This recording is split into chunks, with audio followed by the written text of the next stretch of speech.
Ito na ang sagot para sa crayfish mo para hindi magmukbangan at hindi laging gutom ang crayfish mo. Isa itong aquatic plant ng gustong-gusto ng crayfish. Ang tawag dito ay hornwort o may scientific name na Ceratophyllum demersum. Alam mo ba na maraming benepisyo ang hornwort? 1. Oxygen source. Naglalabas ng oxygen sa tubig lalo na kapag may araw kaya nakakatulong sa kalusugan ng crayfish. 2. Water purifier.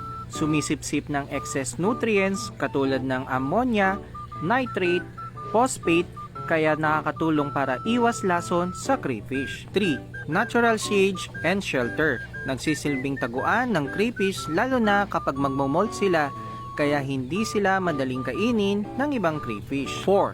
Food supplement. Minsan, kinakain nila ang malambot na parte ng halaman bilang dagdag na fiber at gulay. 5. Anti-algae.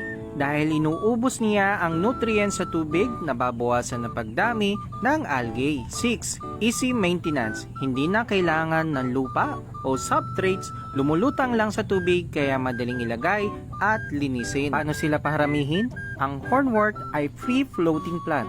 Ibig sabihin, hindi niya na kailangang itusok sa lupa or substrate para mabuhay. Pwede mo lang siyang palutangin o pwede mo siyang i-anchor gamit ang bato, maliit na weight kung gusto mong hindi gumagalaw. Kahit walang ugat, tutubo siya kasi nutrients niya kinukuha diretso sa tubig. Saan makakabili? Ang Six Brothers Store ay nagbebenta ng hornwort. Meron tayong isang plastic ng yelo at meron din tayong isang timba na 16 liters na hornwort. Lahat ng binebenta namin na hornwort ay fresh from the farm kaya siguradong good quality ang i-deliver namin sa inyo.